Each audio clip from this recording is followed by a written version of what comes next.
starts heating up then. They played Friday, but they started at 7:45 and I told them don't really play till 10. It doesn't matter how many holes you get in. They always They don't like get to ride none horses. done until, Right. you know, Yeah, just a always. little. What is it with the pony situation? Dixper's saying like it's investing in them now. Well, there was, at one point, They would have the played longer Shetland if I Pony let them. Market really was Yeah, the big big deal. And Barter had the Pony Palace, and they were trading and had sales for ponies over by Harrisburg. Sam Barter, the construction, the highway, interstate highway guy, and Lawrence Wool had a bunch of Shetland ponies, and they were trading up these ponies, the price, and they'd take a $200 pony and bid back and forth and trade it up, and the sucker would come along, and they'd get $5,000 for it. Dick Spears said he bought like I'm underestimating what he said. Dick Spears said he bought a $50,000 pony and sold it, and never even saw it the same day, and made like 20 grand on the deal. I don't know. Dick Spears, I got But also that market collapsed. Yeah, he said he got out right before then when it collapsed. We had a whole field full of.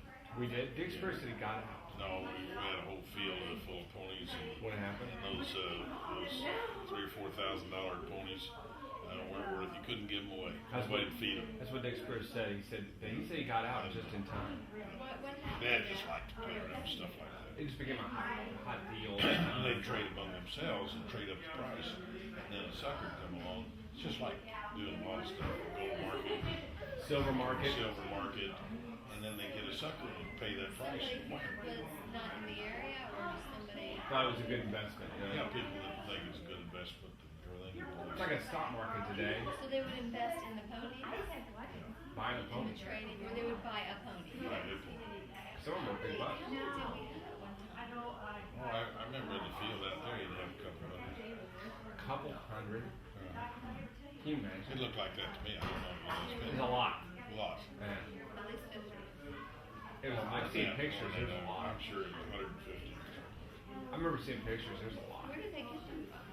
Well, they'd buy them. Sam Barter, they had pony sales in Harrisburg. They'd buy them at the pony sale. Do you see Shetland ponies anymore? Yeah, they're still around. Just not very many. So from your perspective, what do you see the differences between your personality and Gogo's personality? He was more of an extrovert than I have been, but I've kind of developed it as I went. By nature, I was probably an introvert, but I'm not anymore because I forced myself to participate, work my way out of it, and I still describe myself as an introvert. But Rosemary, she's sitting here, will Disagree. disagree. She said you used to be, but I worked my way out of that. He was more flamboyant. He made some great speeches, and I consider myself just a mediocre speech giver. And he was quite a politician. That was the biggest things that I could think of. What about Pom Pom? Well, of course, he was, what I consider hell to be when I was a little kid. They lived right across from the grade school where I went to school, at the Logan School, grade school. And I used to go there all the time and eat lunch. And then when Dad had let me drive my motor scooter, my motorette, Squirt? yeah, three-wheel sport car, it's a motorette was the brand name. And I parked it over there at their house, Were you Dad? Like, 5th and 6th grade. What do you think about? Sixth grade was the last one. I drove it all over town. My dad was mayor. I could see Ryan driving around town. I drove it to the Marion Country Club, 5 miles south of Marion. One day. I get mixed stories With about. cars, with cars. I get mixed stories about Laura Burns and him, like who was the brains or whatever else, if there was one, it was a Well, shared. see, I didn't know when they were in business. They were out of business. They were retired. Yeah, and Pawpaw used to go down to the Pepsi plant on South Court, and they'd send a guy they called Ham to pick him up, and had a big truck. Mickey was the name of the truck, and this was a truck that they had bought from some hell drivers. Like you see at a carnival, a circus or fair. Yeah, Carnage. The hell drivers, that turn cars sideways and Oh, drive. okay. And this truck had been bought from these hell drivers, and it was named after that Pound Driver show. I've forgotten it. And Mickey, gosh, I used to know the name of it. But Ham would come by and bring Mickey the truck and pick up Pawpaw. They called him Uncle Charlie. And, Why they call him? well, I don't know. Always call him Uncle Charlie. It's what Dick Spears would call him today. If you ask him about Pawpaw, he'd say Uncle Charlie. And so he used to go down to the plant, and he had a wicker chair he'd sit in and with his cane, and he'd point that cane wanting these guys to do something, and he'd look at it. He had little projects all the time, just like So he was a mover and shaker. I mean, in his own right. well, it's like down at the Crisp Warehouse, he always make him take all the nails out of all the boards, and we'd store lumber to use lumber because back then people saved used lumber and you'd save nails, and you take all the used nails and put them in a keg. Did they tell you about his whole thing? I didn't tell you that. The SIU called me and told me that they had a unanimous vote of the faculty and staff and inducted me to the Hall of Fame at SIU. The College of Business Hall of Fame. Well, that was pretty neat. So what That's did you great. do to him? I'd give them money. No, nothing. They have a dinner every year. They honor. They usually put 3 or 4 into that, That's great. and graduates of the College of Business.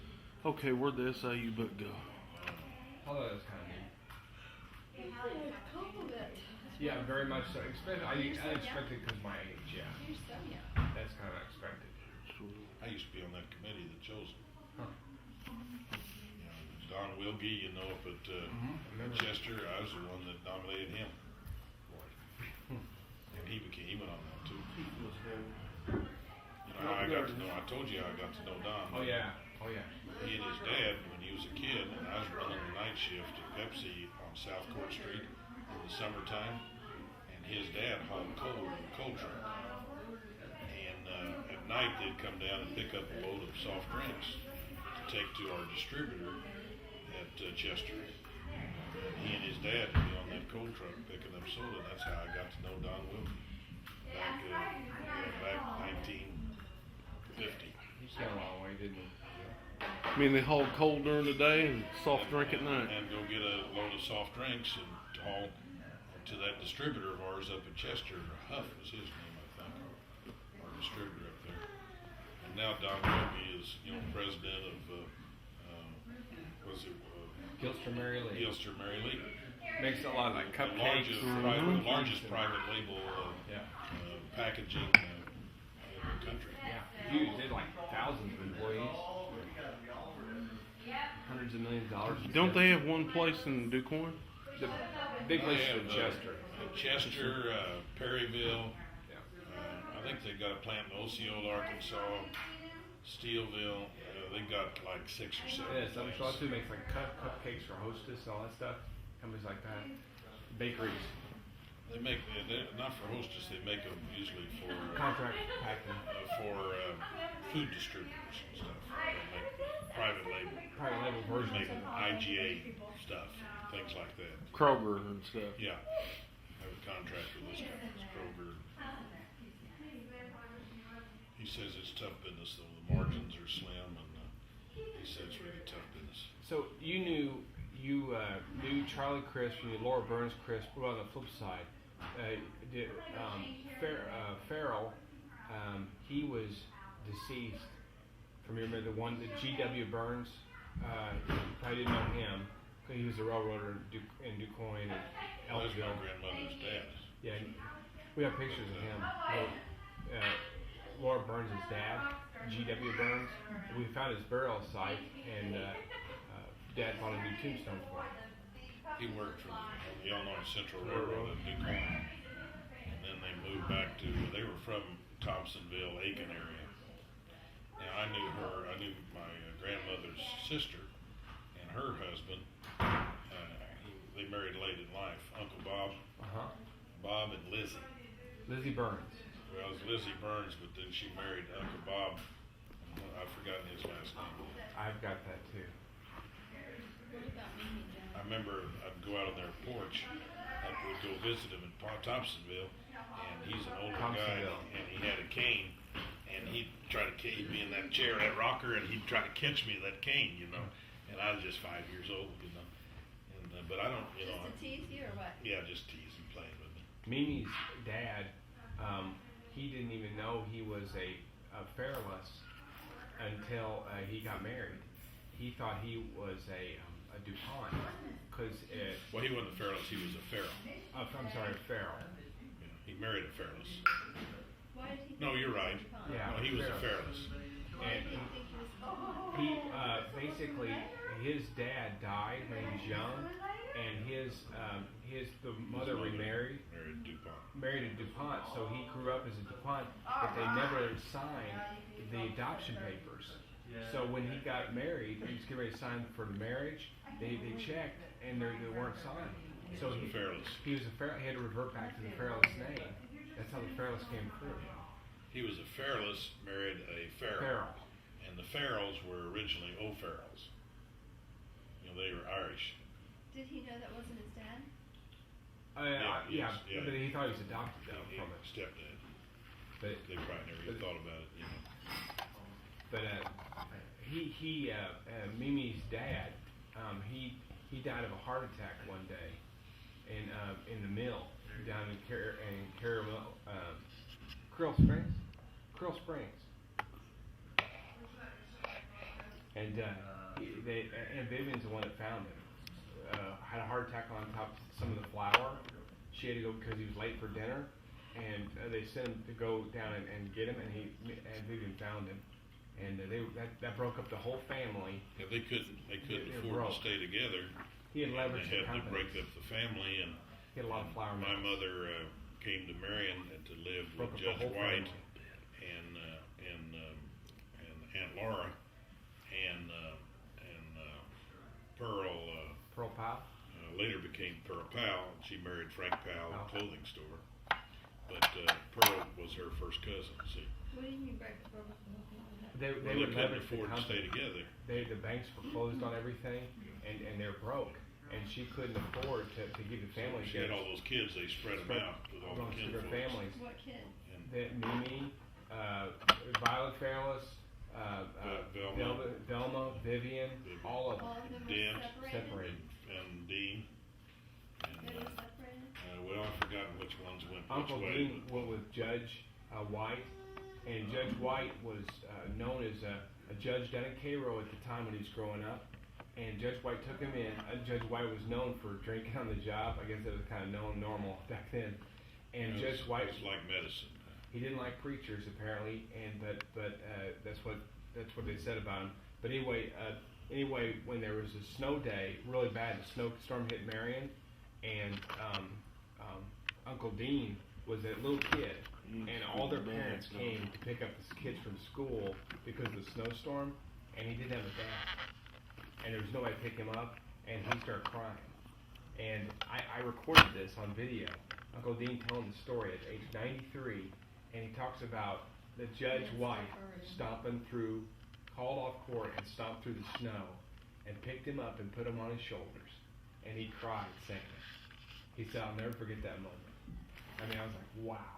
I mean, that's awesome, you know. So, Well, you don't forget those things in life. You no know. kidding, you know, when you're a little kid like that.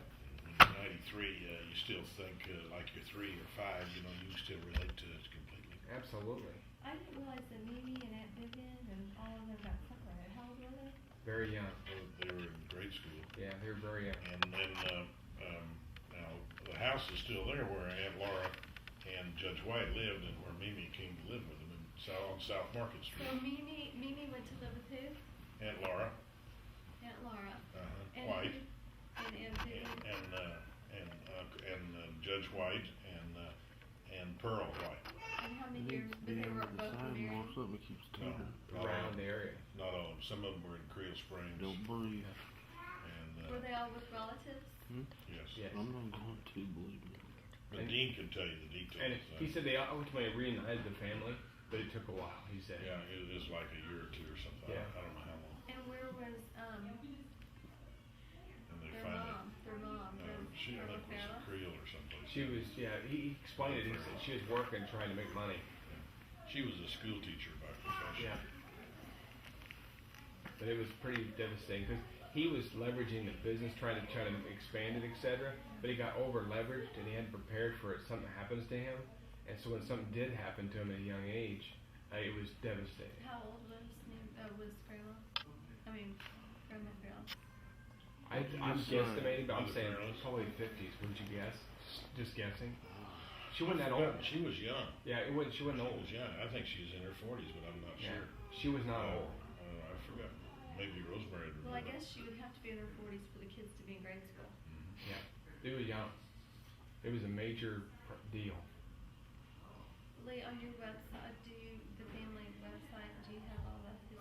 I have pictures of all this. I have video of the interviews of Uncle Dean. I have the videos online. If you have high-speed access, you can get it of all those interviews with him. The danger of that is anybody that wants to get on it can Know a lot about us. get an awful lot of information. Yeah, a lot. Because I had a half an hour interview with Uncle Dean, quizzing him about everybody, about even there's pictures, which all of a sudden you'll see this girl in this one pictures, and I'd say, who is that? And he'd go in detail about who that girl was and how she was one of them was a similar situation, where somebody would die and you take them in, and then they grow up with you. Bless you. Yeah. Did you interviewed Mom and Dad, right? Or Kathy did? No, Kathy did, didn't you? Did you interview Mom and Dad? Oh, no, we did. You did Aunt. We did Did Aunt we? We did Vivian. Aunt Vivian. We did Aunt Vivian. And he's got that one too. You need to make an appointment and do Mom and Dad, don't we? And the big thing you gotta do is Kara did. get a list of what you Kara want did to talk what? about. Did Mom? We did Mom. Karen, I What did about Mom. Dad? I did it. By the way, I did They've done me a lot. I did Dick Spears too about Go-Go and Dad and everything. They did me too. They've already done me a lot. Just like this. They're doing this right now. In the, You in probably the- had to edit Dick Spears. There's no telling what he'll say. That's true. If one walks by in a bikini, he might get distracted. Yeah. It's Dick not- lost a tooth the other day, and he had a gold tooth put in now. Oh, Oh. a gold And he tooth. still sings hillbilly music, country music, He down cracks in me. this thing on Thursday Yeah, nights or gold something. tooth put in. Yeah. On purpose? Yeah. He's a nut.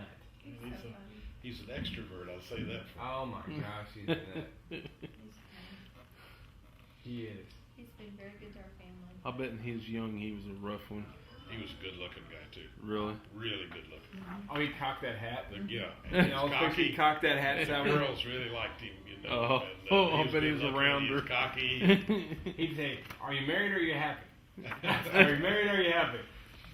Come on, come on." I do remember down at the lake. And I remember being at the lake, Kathy, do you remember?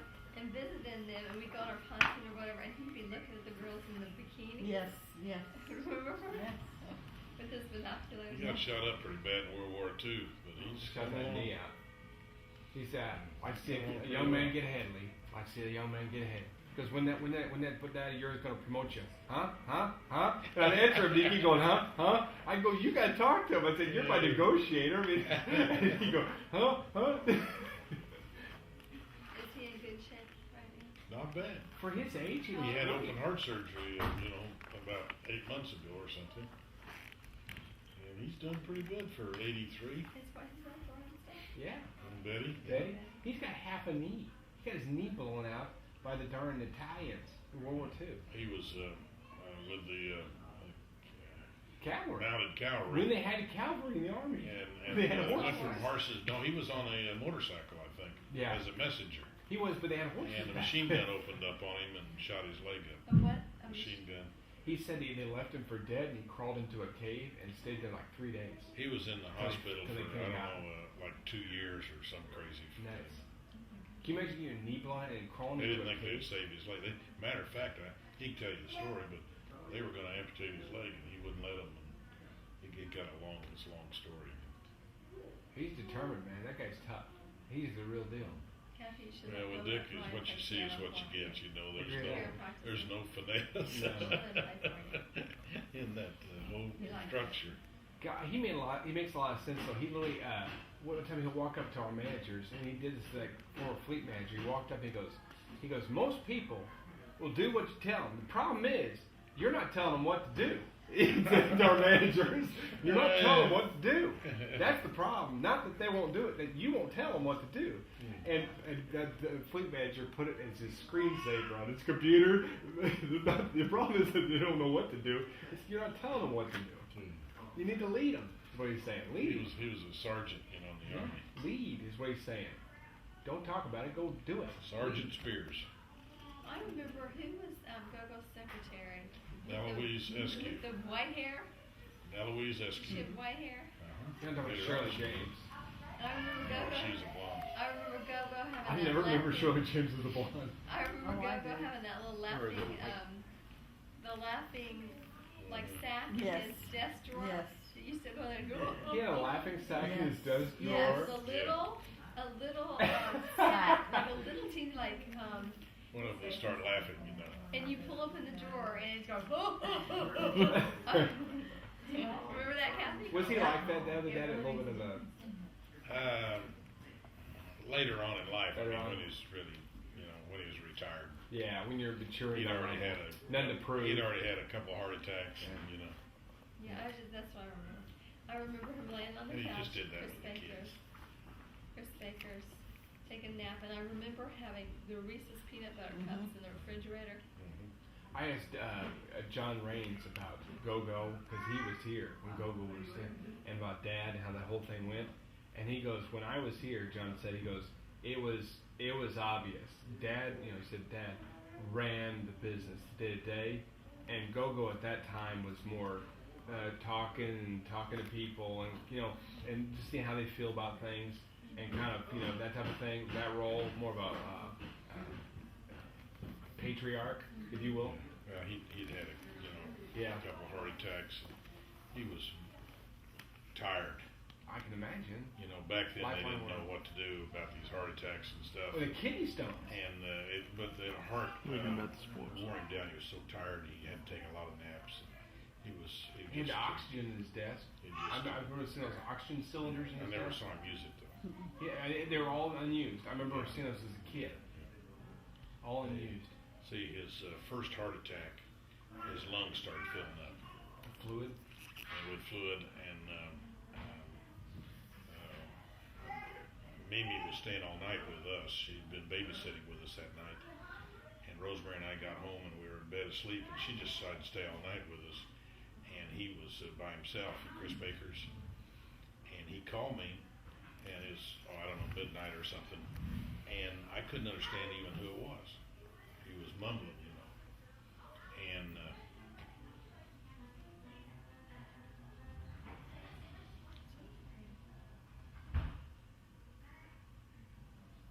I don't know how you get emotional, 50 years later, 40.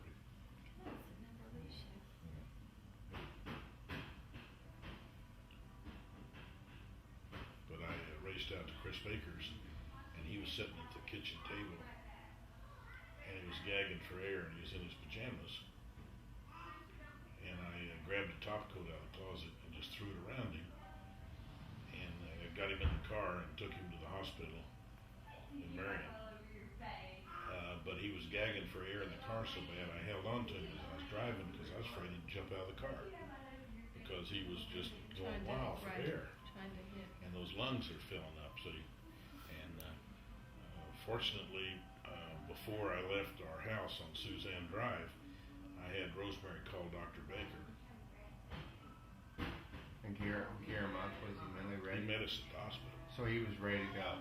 He mentally was, and he gave me a shot and started treating him, and they get that heart working again. See, but that was his first heart attack.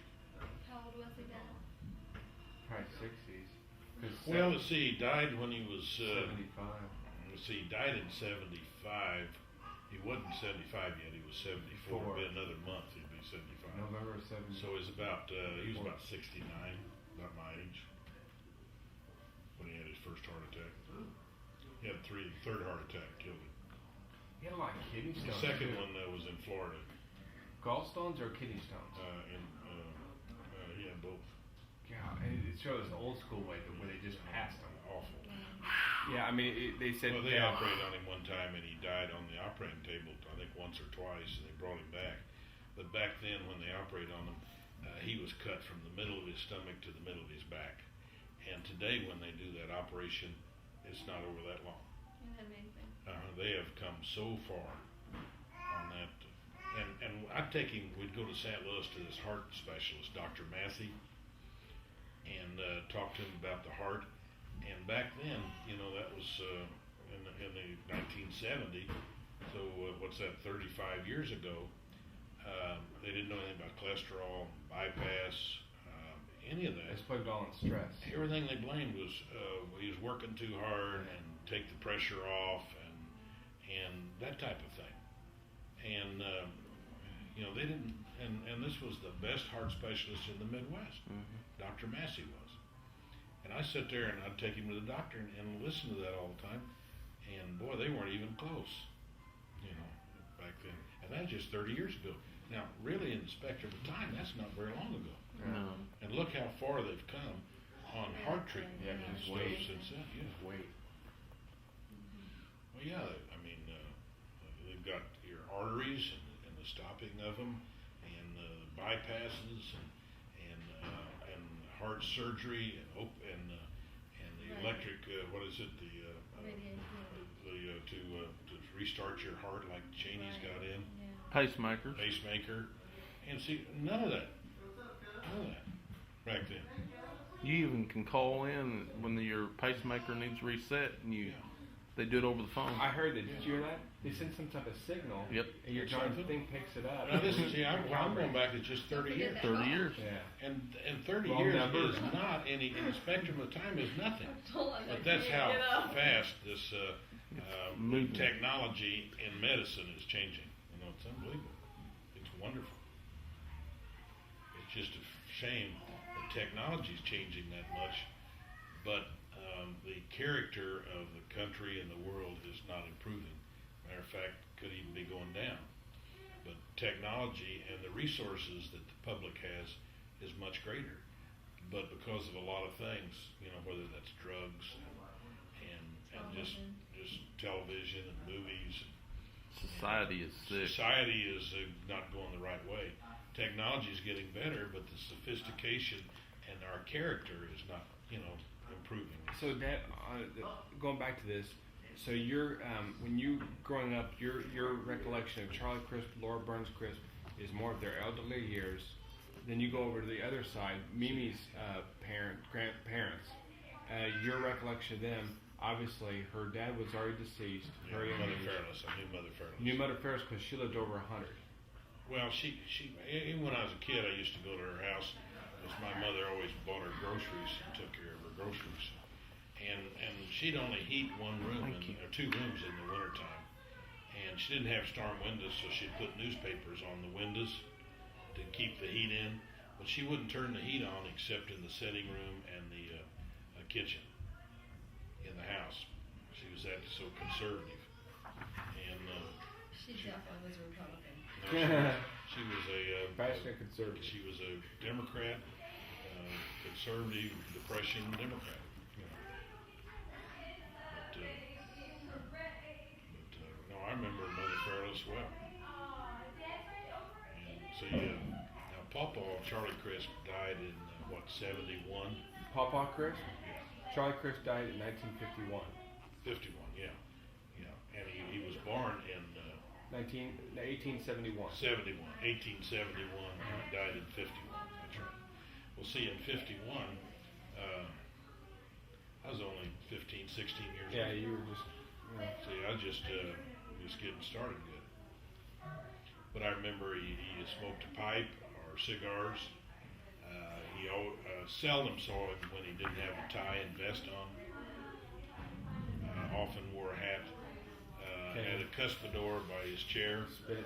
Sat in his chair in that sitting room, you know, and he had those cigars and he'd reach over there and spit, you know. Back then, you'd go to the barber shop and they had cuspidors at all the barber shops where people would spit and chew tobacco. You know, from the audio tapes that we have, where it was Christmas Eve, and they had Charlie Crisp, Laura Burns, Crisp's dad, other people on it. And it seemed like Laura Burns was very high strung, like a busybody. She was always busy doing stuff. Well, one of those films you had was taken at her house, That's probably and why she was doing all the cooking. She's working her tail off. And she, you know, Oh, yeah. she was doing the cooking, and you know, and she was pretty awful busy. Yeah, she was. We Jimmy turned told off. Sister about when